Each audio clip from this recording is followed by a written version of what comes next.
Imagine a candle that stops burning outward and begins to glow inward, quietly, steadily, from the inside out. That's what happens when a woman chooses stillness over stimulation, depth over distraction. Her light doesn't fade, it becomes focused. In a world that teaches women to prove their worth through physical availability, choosing abstinence isn't weakness, it's radical self-command. It's turning down the volume of the world so she can finally hear her own soul. Many women arrive at this point not through theory but through fire. After being exhausted by situations that promised intimacy but only delivered confusion. After giving too much too soon, only to be left wondering, what's wrong with me? After realizing that no external validation can fill the ache of self-betrayal. Maybe it started as heartbreak or a deep spiritual fatigue. Maybe it was a quiet moment after another loud disappointment. But something inside whispered, "No more," and she listened. This isn't a dry spell, this is a sacred season. What others see as absence is, in truth, a powerful investment. While they chase temporary highs, she builds long-term wealth, emotional, spiritual, energetic. The energy she once gave away freely now compacts, strengthens, and prepares her for a future she doesn't have to beg for. This isn't a break from love, it's a return to her throne. Press the like button, hit subscribe, and if this reflection lands deep, drop this in the comments.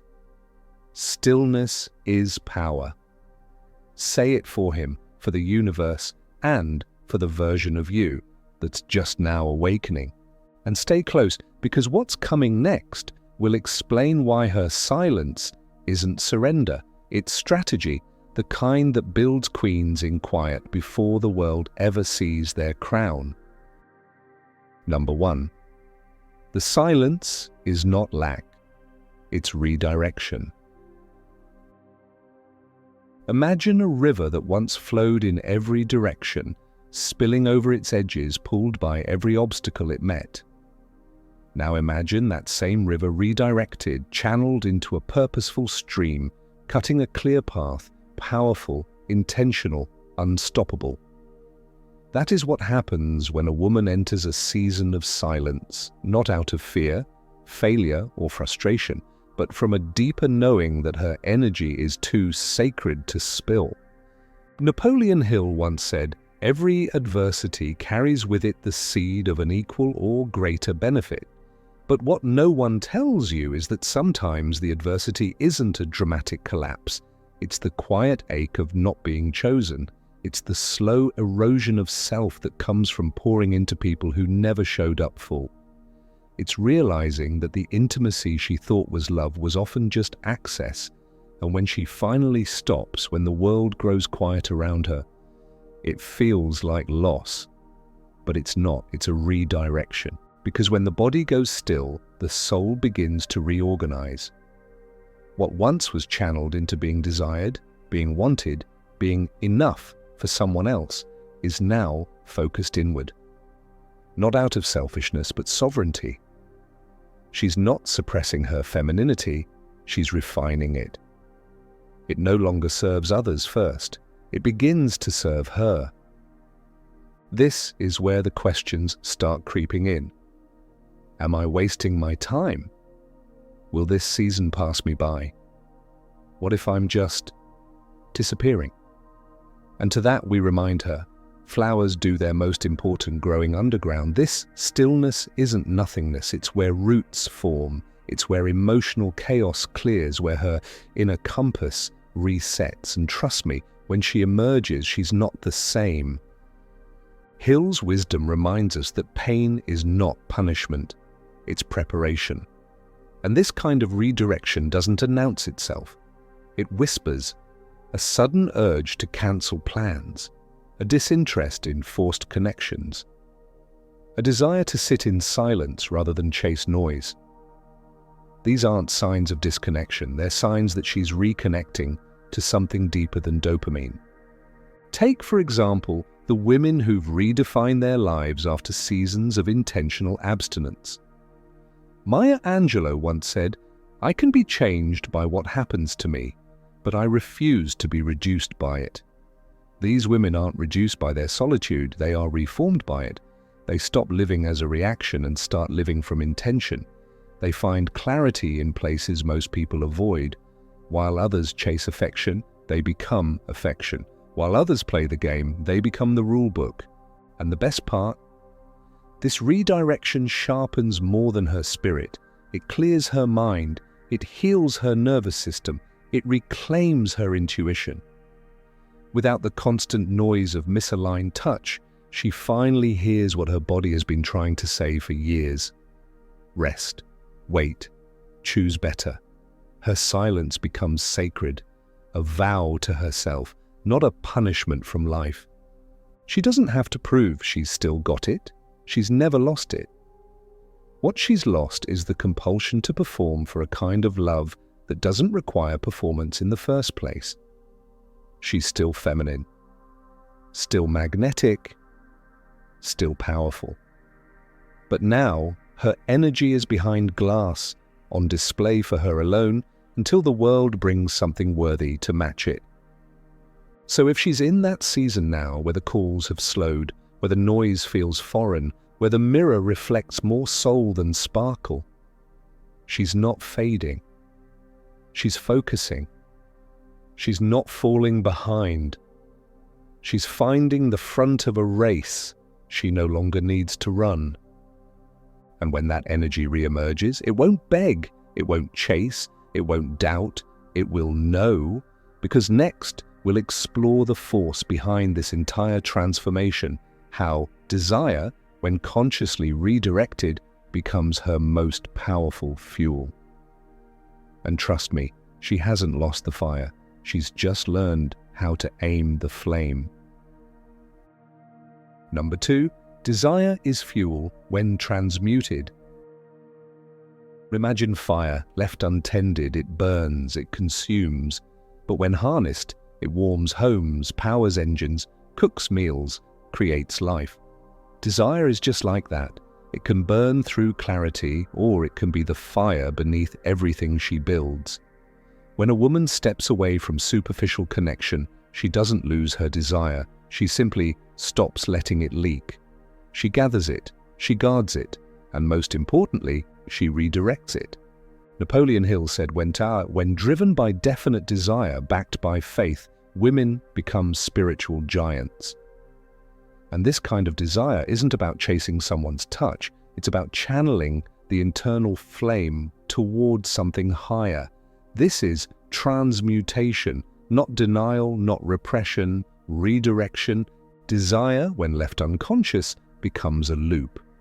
She once felt it as urgency, the need to be wanted, to be touched, to be chosen. It was restless and loud, and many times she followed it, thinking it would lead her to connection. But instead, it scattered her focus, drained her energy, and left her confused, longing for something that still felt missing. That version of desire was outward, reactive, tangled in unmet needs and temporary highs. But when she chose silence, when she removed herself from those old patterns, something changed. The flame didn't disappear, it turned inward, and that was the beginning of her power. She started creating. Not chaos, but clarity.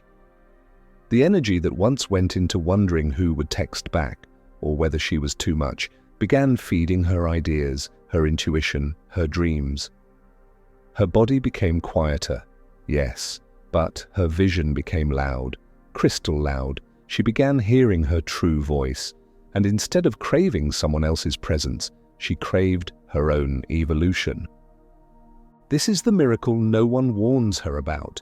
When desire is no longer seeking outside fulfillment, it becomes the root of creation. Think about artists, poets, empires.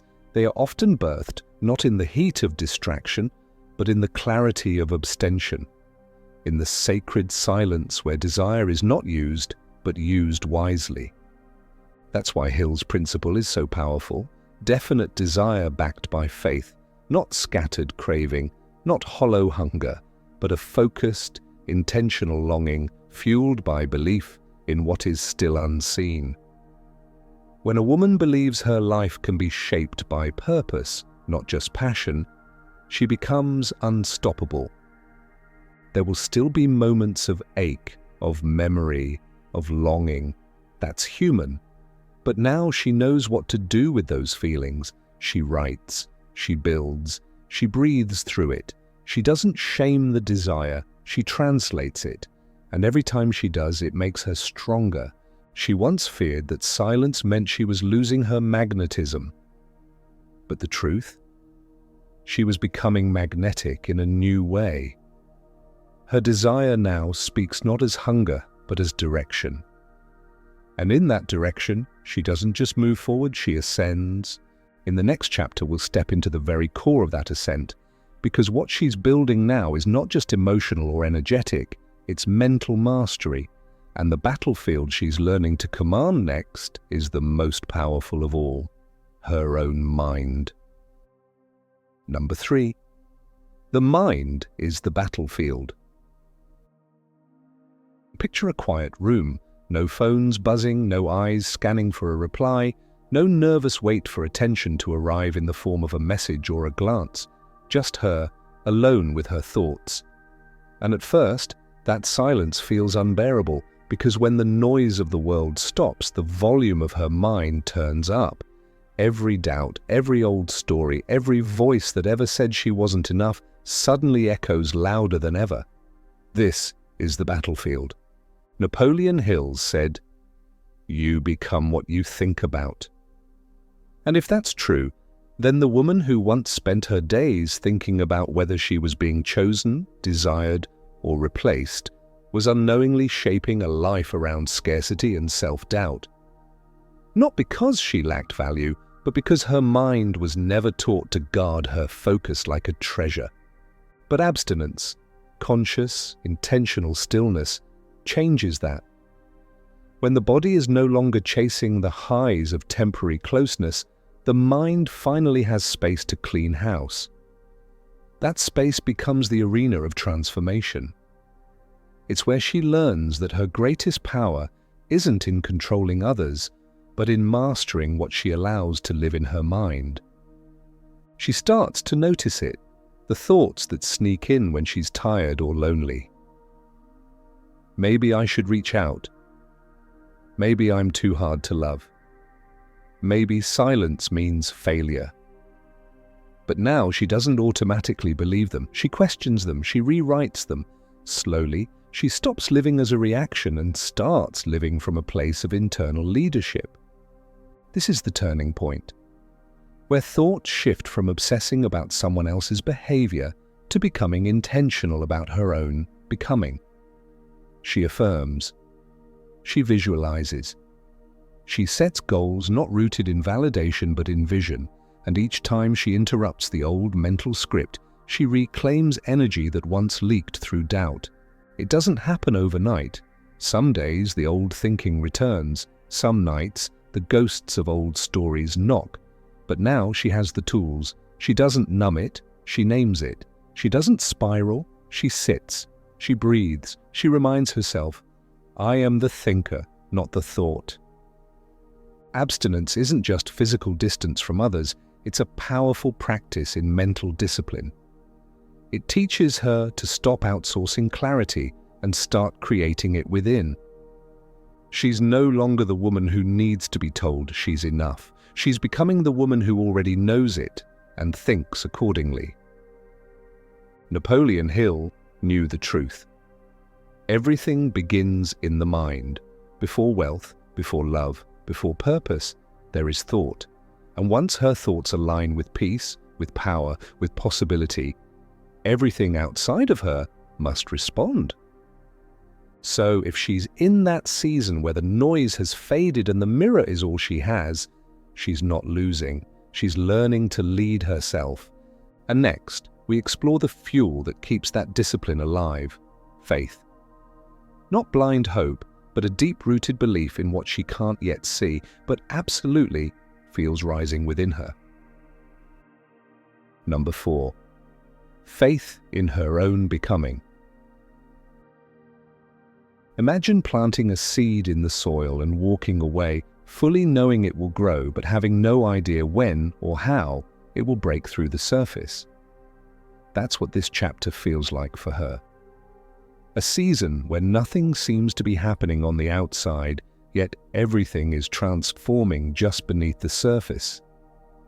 To the world, it looks like she's slowing down, like she's choosing silence when she should be social, like she's wasting her time on herself instead of getting back out there.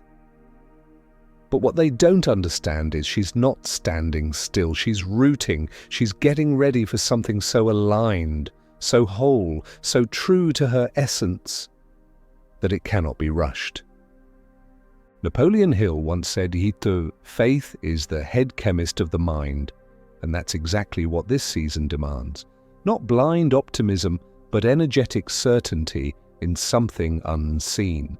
A belief that her inner work is not invisible labor, it's compound interest, that her solitude is not stalling, it's strategy, that everything she's choosing not to do, text back, entertain half-hearted attention, silence her boundaries, is shaping a future version of her that even she hasn't fully met yet.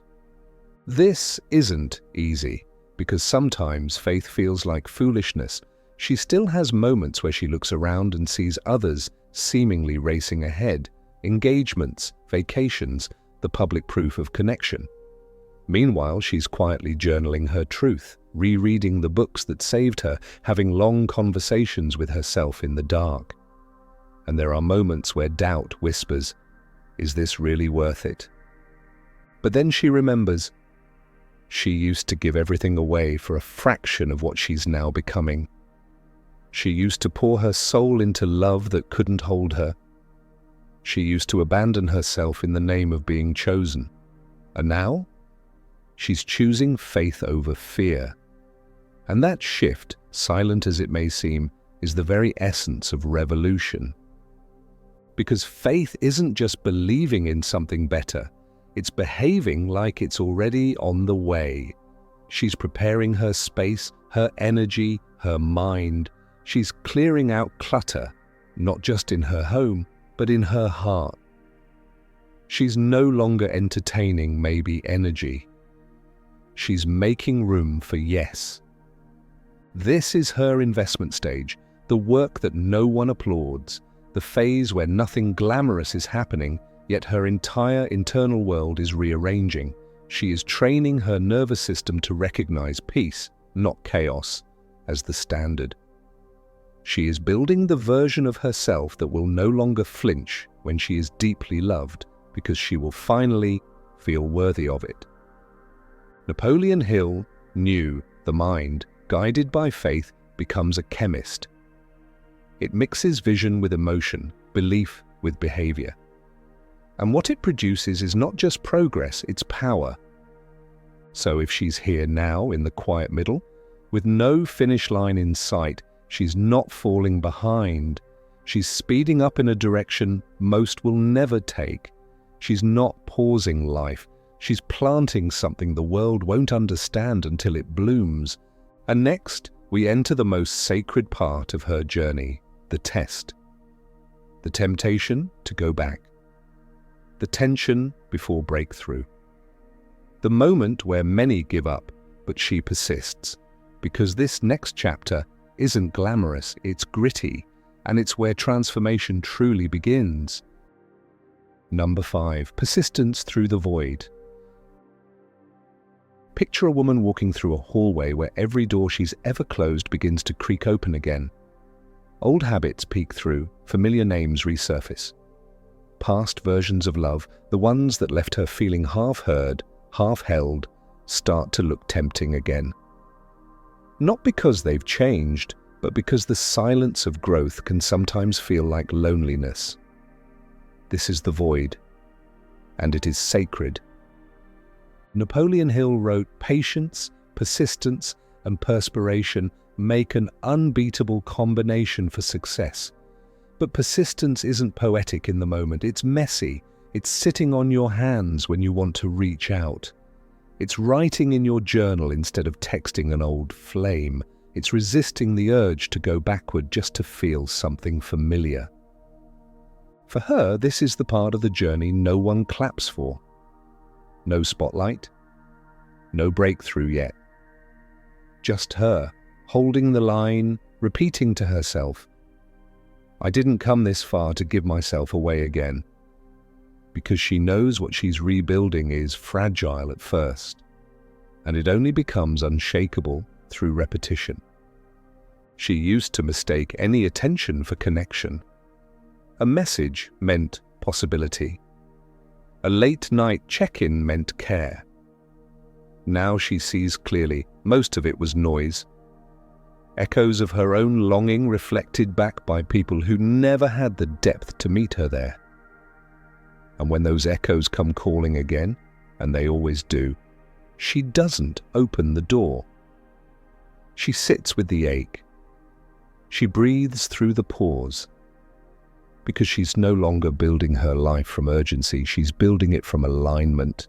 There are days when this feels like punishment, when the quiet is too loud, when the growth is too slow, but she persists, not just for the woman she is now, but for the woman she is becoming, because she knows every no she holds is a yes to her future. Every temptation she resists is another brick in the foundation of her wholeness. This isn't about being perfect, it's about being present enough to recognize the patterns and strong enough to break them, even when they beg for just one more round. And in this void, she becomes more than healed. She becomes refined, sharpened, certain.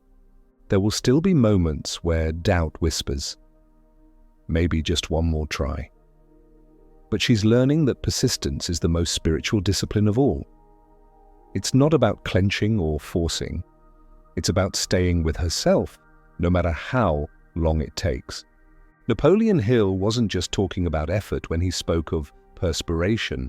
He was talking about devotion, the slow, sacred sweat of becoming, the labor of choosing alignment over addiction, depth over distraction, purpose over pattern. And in the stillness of that devotion, something starts to shift. Her baseline changes. What once felt like effort becomes her new ease. She doesn't need to chase peace anymore because she is peace. She doesn't need to demand love because she's learning how to receive it only when it matches her frequency. And next, we explore the invisible force that surrounds her even now, the mastermind she didn't even know she'd built, because even in solitude, she has never truly been alone. She's been in the presence of giants. And now it's time to meet them. Number 6. Building her inner mastermind. Close your eyes for a moment and imagine a grand, high-ceilinged room filled with quiet power. There's no noise, but there's presence. At the table sits not just one woman, but many versions of her. The one who broke cycles, the one who said no, the one who decided to wait, not out of fear, but out of fierce self-loyalty.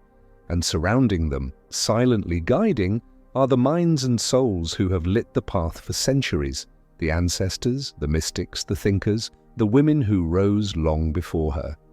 This is her inner mastermind. Napoleon Hill taught, no individual has ever achieved success without the help of others. But he never said those others had to be in the room physically. He knew that alignment isn't always physical, it's energetic. And this woman, though walking solo, is anything but alone. In a world obsessed with instant connection and shallow company, she has chosen something deeper: communion. While others fill their time with dates that drain them or conversations that numb, she fills her mind with brilliance. She consults the pages of Maya Angelou and the silence of Rumi.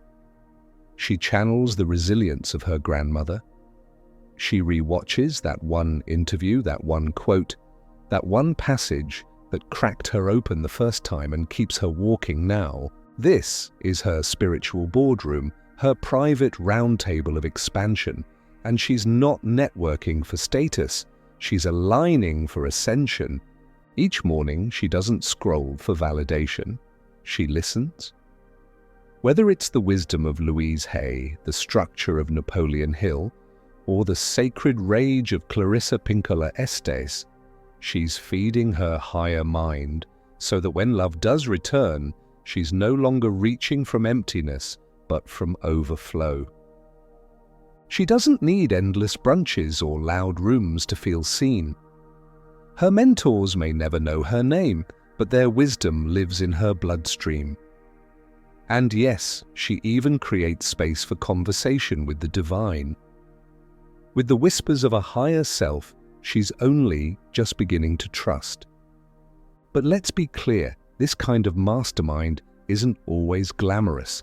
There are days it feels like the echoes in the room answer too slowly, when the silence is uncomfortable, when the guidance doesn't arrive in lightning bolts but in slow drips. And yet, she keeps showing up. She doesn't demand the answers come fast. She creates the stillness where answers have permission to speak, because what she's building now requires more than tactics. It requires spiritual strategy, and no strategy is complete without a counsel.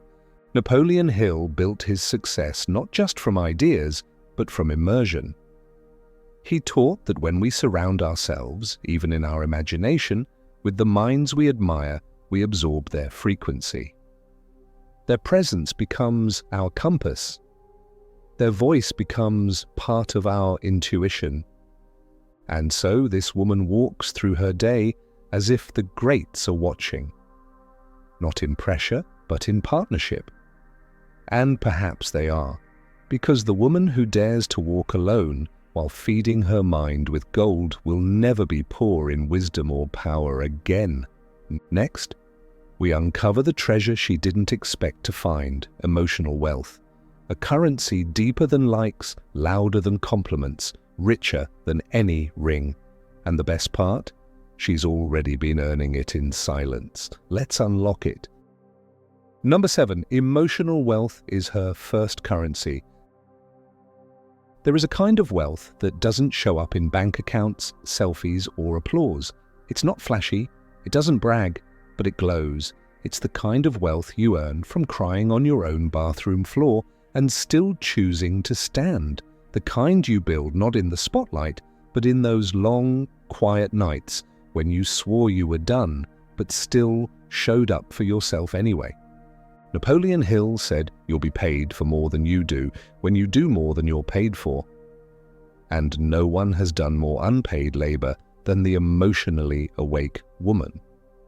She has overpaid in love, in patience, in presence, in forgiving those who never even knew they hurt her, in believing in people who weren't ready, in staying longer than she should have, loving harder than she was met. That emotional overdraft, it wasn't wasted, it became her capital. Now, she doesn't bleed energy for breadcrumbs. She doesn't loan her softness to chaos. She doesn't invest in potential that doesn't also invest in her peace. Because she's done the math and she's learned that peace, joy, trust, softness, those are luxury currencies, and she is rich. This emotional wealth doesn't mean she never hurts. It means she knows where to spend her energy and where to keep it in the vault. She no longer mistakes drama for connection or intensity for intimacy. She can feel when someone is trying to borrow from her bank.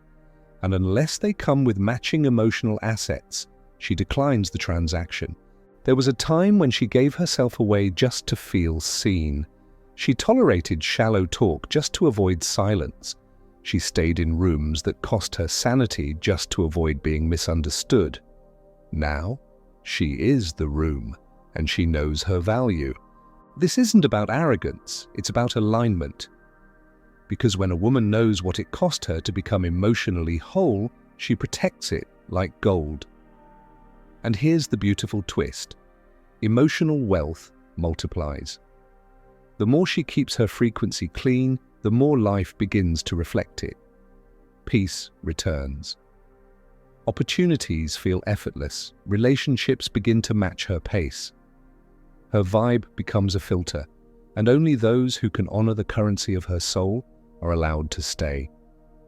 She walks differently now, not because she's better than anyone, but because she's invested too deeply to stumble for someone who doesn't know the value of what she carries. Her laughter is richer, her silence more potent, her tears rare and sacred. And here's the part most people don't see. Emotional wealth doesn't just change her relationships, it becomes the foundation of her success. The businesses she'll build, the love she'll attract, the legacy she'll leave, all of it rooted in her ability to stay full without needing to prove it. Next, we meet the version of her the world still misunderstands, the woman who isn't lonely, but in alignment. And it's time to finally decode what that really means. Number 8. Abstinence becomes abundance. Picture her now, not behind, not paused, not waiting, but rising. Not in a scream, but in a stillness so solid it shifts energy when she enters a room. Her eyes no longer seek. Her posture no longer pleads, because she's no longer hoping to be desired. She is desire. Napoleon Hill wrote, "When you are able to maintain your own highest standards of integrity, regardless of what others may do, you are destined for greatness." And that is the woman she has become. The one who said no, not because she was scared of love, but because she refused to abandon herself again to feel it. Her abstinence was never a punishment. It was a portal, a declaration, a choice to hold herself in reverence until her body became a temple again, not a transaction. She wasn't locking anyone out. She was letting her real self in. This is not the absence of love. This is the presence of standards. She will not be swayed by compliments dipped in performance. She will not trade her soul's peace for a night of attention. And when the time comes for her body to speak again, it won't be in desperation. It will be in discernment. Her yes will be sacred. Her touch will be truth. Her desire will be her own. Once upon a time, she thought withholding intimacy meant she was missing out. Now she knows she was protecting the source. And that source, her vitality, her sensuality, her intuition, has been quietly growing like roots underground. The world may not have noticed, but she has been becoming unshakable.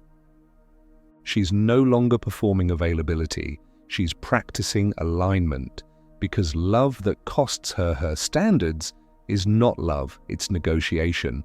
And the woman she is now does not negotiate her essence. This transformation isn't loud, it's not on display, but you can feel it in her aura, in the way she doesn't rush to reply, in the way she exits the wrong room without needing to explain. She knows that real love, true, expansive, soul-level connection only arrives when she no longer needs it to survive. Now she attracts, not chases. She invites, not begs. She waits, not because she's passive, but because she's powerful enough to withstand the pull of the wrong thing. And when it comes, that aligned presence, it won't enter through the back door of her loneliness. It'll walk right in through the front, and it'll find a woman already whole. Her abstinence was never emptiness. It was preparation. It was strategy. It was sacred self-respect. And now it's abundance.